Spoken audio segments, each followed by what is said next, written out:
आज बड़वानी में रक्षाबंधन और विश्व आदिवासी दिवस के अवसर पर एक विशेष निःशुल्क कानूनी सहायता शिविर का आयोजन किया गया। इकरा भवन बड़वानी में दोपहर 12 बजे से 3 बजे तक कोशिश लीगल अवेयरनेस सोसाइटी द्वारा आयोजित इस कैंप में करीब 50 जरूरतमंद पक्षकारों को घरेलू हिंसा, सिविल मामले, संपत्ति विवाद, आपराधिक मामलों और अन्य कानूनी मुद्दों पर निःशुल्क मार्गदर्शन दिया गया। शिविर में उपस्थित अधिवक्ताओं ने आश्वस्त किया कि हर जरूरतमंद की गोपनीयता और व्यक्तिगत जानकारी पूरी तरह सुरक्षित रखी जाएगी।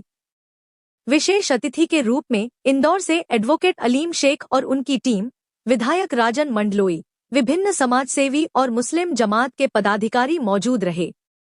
कार्यक्रम का संचालन लीगल सेल जिलाध्यक्ष एडवोकेट नदीम शेख ने किया, जिन्होंने सभी मीडिया प्रतिनिधियों को जानकारी साझा कर धन्यवाद व्यक्त किया।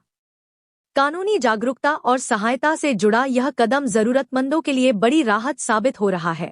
जिससे न केवल न्याय तक पहुंच आसान होगी बल्कि लोगों में कानूनी अधिकारों के प्रति जागरूकता भी बढ़ेगी। जेल में बंद जरूरतमंद लोगों एवं कई प्रकार के केसों पर 50 के लगभग पक्षकारों को निःशुल्क मार्गदर्शन दिया गया। इस निःशुल्क सेवा शिविर में जुल्फिकार एडवोकेट टीम बड़वानी के शाहिर खान, फैजान कुरैशी, शाहिद शेख, जावेद खान, राहिल खान आदि अधिवक्ता ने अपना सहयोग दिया। इस कैंप में विशेष अतिथि इंदौर अभिभाषक एवं कांग्रेस प्रकोष्ठ के प्रदेशाध्यक्ष एडवोकेट अलीम शेख एवं उनके टीम साथी रईस बैग, इंदौर उच्च न्यायालय के अधिवक्ता इम्तियाज मंसूरी, विधायक राजन मंडलोई, सुन्नत मुस्लिम जमात सदर एडवोकेट कयूम कुरैशी, अब्दुल रहीम तिगाले, अब्दुल सादिक चंदेरी, समाज सेवी अशरफ मंसूरी, पूर्व सदर शौकत अली कुरैशी, जिला मुस्लिम कमेटी कार्यकारी सदर सत्तार मंसूरी, हाजी रफीक शेख, हाजी सत्तार मंसूरी मौजूद रहे। JTV न्यूज के लिए बड़वानी से संजय बामनिया की खास रिपोर्ट। सदर आवाम, अब ये मेरे सामने जो चुनौती है कोई चुनौती नहीं है, और ये अल्लाह ने मुझे मौका दिया है, तो इंशाअल्लाह मैं अच्छे से अच्छा, बेहतर से बेहतर कार्य को अंजाम दे सकता हूँ। क्योंकि आप वकील की पदवी पे भी हैं, तो आप अपना कैसा समय निकालेंगे समाज के लिए, और खासकर तो मुस्लिम महिलाओं के लिए, क्योंकि उनके भी कई मामले हैं जो आपके कोर्ट में आते हैं, विचाराधीन होते हैं। 11 से 5 तो मैं कोर्ट में रहूँगा और 8 बजे से लेकर 10 बजे तक मेरे ऑफिस में बैठूँगा। और महिलाओं के कुछ मामले रहेंगे जैसे वहाँ कोर्ट में आते, तो हमारी पहले भी पूर्व में भी एक इस्लाह कमेटी होती है कि कोर्ट से जाने से पहले हम उसको सुलझाने का पूरा प्रयास करते हैं और अधिकतर वहीं सुलझा देते हैं। एक आध दो ही केस रहते हैं जो नहीं समझ पाते तो कोर्ट में आते, नहीं तो नहीं आते। पूरा समय पानी आपका आगमन का की वजह क्या है और ये शिविर का उद्देश्य क्या है? मैं इंदौर से हूँ, मध्य प्रदेश कांग्रेस अल्पसंख्यक विभाग का अध्यक्ष हूँ, इंदौर हाई कोर्ट में एडवोकेट हूँ और अजमेर दरगाह कमेटी का एक्स चेयरमैन हूँ और इंदौर से पूर्व पार्षद हूँ। आज जो बड़वानी आने का हमारा उद्देश्य है कि इंदौर हाई कोर्ट के अंतर्गत बड़वानी जिला लगता है और यहाँ पर जो भी पीड़ित लोग हैं जिनके घरेलू हिंसा के केस हैं, सिविल मामला है, क्रिमिनल मामला है, जिसमें उनको न्याय नहीं मिल पा रहा है और ठीक तरीके से वो कानूनी सहायता नहीं प्राप्त कर पा रहे हैं, तो हमारे जो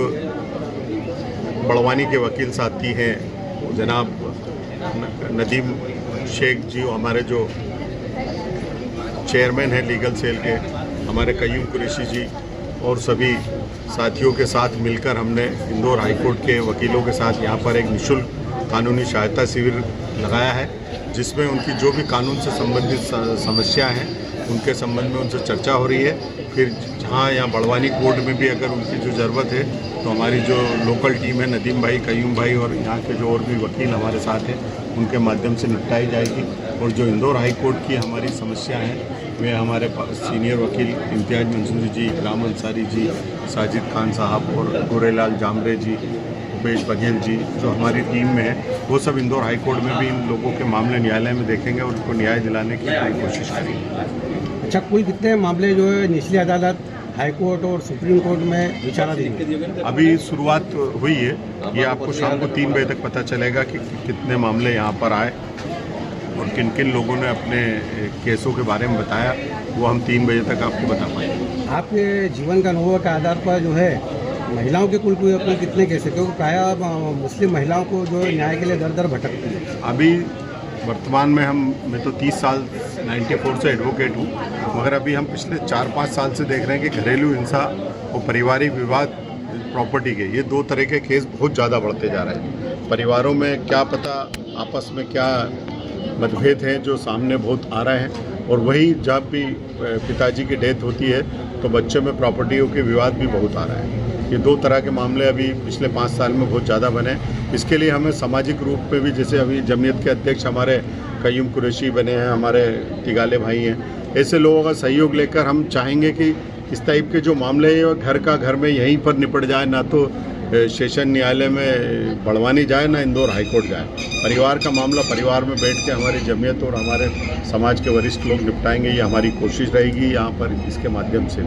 मुस्लिम समाज में जो 3 तलाक के मामले जो बहुत आयत हो रहे हैं, मतलब तो क्या ये मामले कोर्ट में निपटना चाहिए या 3 तलाक बोल बोल के जो है उसको मान निकल लेना चाहिए? 3 तलाक के मामले सिर्फ एक मीडिया में प्रोपोगंडा लोगों ने करा है और सोशल मीडिया में। 3 तलाक कभी होता ही नहीं है। कभी कहीं मेरा ख्याल से किसी शहर में कहीं एक आधी होता, आपके बड़वानी में कोई 3 तलाक का मामला मुझे तो शायद कोई दिखता नहीं, ना हमारे इंदौर में दिखता है। ये सिर्फ एक प्रोपोगंडा है मुस्लिम समाज के तौर तरीकों को बदनाम करने।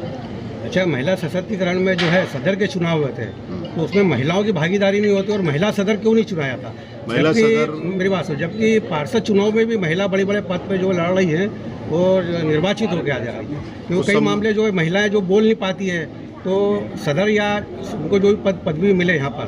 तो कम से कम वो अपनी महिला को समक्ष सहायता शिविर का जो आयोजन बड़वानी के अभिभाषक समाज ने किया, उसमें हमारे बीच में पधारे शेख अलीम साहब, जो हमारे कांग्रेस पार्टी के वरिष्ठ नेता होकर एडवोकेट भी है, और मंचा सिंह हमारे बड़वानी सर के मुस्लिम जमात के अभी पिछले दिनों सदर निर्वाचित हुए भाई कयूम कुरैशी जी, हमारे पुलिस विभाग से रिटायर्ड और अभी वकील के रूप में हमारे लोगों की सेवा दे रहे असलम भाई, पूर्व सदर और बड़वानी नगर पालिका के पार्षद भाई हाजी अब्दुल हमीद तिगाले जी, जावेद भाई और सभी यहाँ उपस्थित अधिवक्तागण, हमारे वरिष्ठ लोग भी यहाँ उपस्थित है, हमारे नूरू भाई चंदेरी जी, अतिक साहब, रमेश, तो इसे तो अलीम साहब पधारे बड़वानी में, हम उनका बहुत बहुत स्वागत करते हैं। और वे बड़े संवेदनशील नेता है कि ना केवल मुस्लिम जमात की बात बल्कि सभी पिछड़े दलित गरीबों की बात आवाज़ उठाते रहते हैं, और पूरे प्रदेश में घूम कर समाज की और अन्य लोगों की क्या स्थिति उसका आकलन करके अपनी बात उचित फोरमों पे रखते हो। और अभी कैंप स्टार्ट हुआ है, धीरे धीरे इस कैंपों में काफ़ी लोग आएंगे और अपनी कानूनी सहायता वे प्राप्त करेंगे। वैसे बड़वानी बार की बात अलीम साहब मैं बता दूं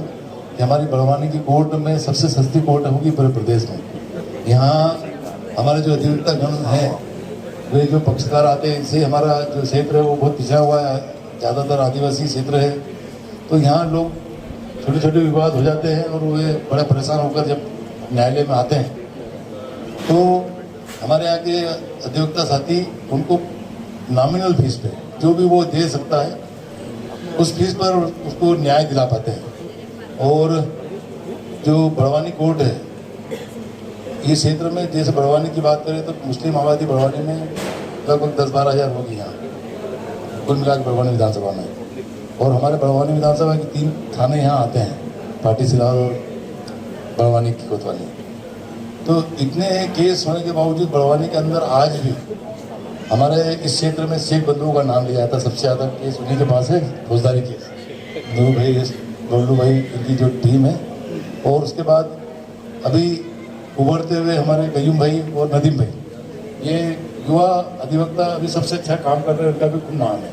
इसके अलावा भी हमारे बहुत सारे मुस्लिम देवता है, लेकिन यहाँ कोई भी क्षेत्र के लोग ऐसा नहीं देखते कि मेरी जाति का है कि मेरे धर्म का है तो मैं इसके पास जाऊँ। वे लोग उस व्यक्ति के पास जाते हैं जो उसको सही फैसला दिलवा सके, उसके साथ न्याय करवा पाए। और बड़वानी के अंदर ये बड़ी अच्छी बात है कि हमारे यहाँ सांप्रदायिक सौहार्द का एक बहुत अच्छा माहौल है। हमारे यहाँ किसी भी परिस्थितियाँ हुई है, आज तक कोई भी जो दंगे टाइप होते हैं वो कभी नहीं हुए सांप्रदायिक। कभी कुछ फिरका परस्त ताकतें ऐसी कोशिश जरूर करी है। एक बार पुराना किस्सा है कि JTV न्यूज से जुड़े रहने के लिए हमारी खबरों को लाइक और शेयर करें, हमारे चैनल को सब्सक्राइब करें और अपडेट रहे हर छोटी बड़ी खबरों से।